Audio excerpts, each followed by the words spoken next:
हर महीने 18 से 20% महिलाएं हैं, उनको ही प्रेगनेंसी का चांस मिलता है। मतलब आप समझ रहे हैं कि सिर्फ 18 से 20% महिलाएं ही प्रेग्नेंट हो पाती हैं, बाकी का चांस मिस हो जाता है। उनको फिर नेक्स्ट टाइम के लिए प्रतीक्षा करनी पड़ती है। तो इसलिए प्रेगनेंसी 1 या 2 बार के इंटरकोर्स से नहीं हो सकती है। तो सबसे पहली बात तो हम इसको कैसे पता करें? तो देखिए, प्रेगनेंसी का पता करने के लिए हमारे पास 2 माध्यम होते हैं। पहला होता है ब्लड टेस्ट करना, दूसरा होता है कार्ड टेस्ट करना।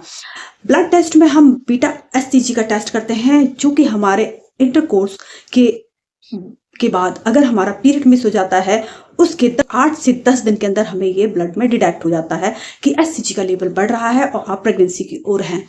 इसके अलावा जो हमारा कार्ड टेस्ट होता है, जिसको कि हम किट से टेस्ट करना कहते हैं, ये हमको 10 से 12 दिन में बताता है कि आप प्रेग्नेंट है कि नहीं। इसमें क्या होता है कि आपको यूरिन से प्रेगनेंसी टेस्ट करना होता है।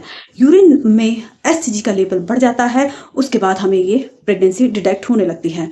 लेकिन इसके लिए आपको क्या है कि आपको ओव्यूलेशन के आसपास आपका इंटरकोर्स हुआ हो और आप प्रेगनेंसी की तैयारी कर रहे हो। उस कंडीशन में आप प्रेग्नेंट होने के चांस बन सकते हैं। इसमें भी क्या होता है कि अगर आपकी रेगुलर साइकिल है, उस कंडीशन में ये मेथड लागू होता है। अगर आपकी इनरेगुलर साइकिल है, उस कंडीशन में तो हमें कुछ समझ में ही नहीं आता, क्योंकि हम अपना ओव्यूलेशन ट्रैक कर ही नहीं पाते हैं। तो अगर आपकी रेगुलर साइकिल है तो आपके प्रेगनेंसी के चांस ओव्यूलेशन के आसपास अगर आपने रिलेशन बनाया होता है तो हो सकते हैं। प्रेगनेंसी के सिम्टम्स क्या क्या होते हैं? देखिए, इसमें क्या है, जी मिचलाना हो सकता है, आपको हल्के हल्के चक्कर आ सकते हैं, आपको किसी पर्टिकुलर चीज़ की क्रैबिंग हो सकती है, किसी पर्टिकुलर चीज़ से स्मेलिंग की समस्या हो सकती है।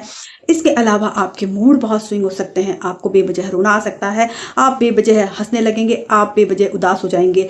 ये प्रेगनेंसी के बहुत ही महत्वपूर्ण लक्षण हैं।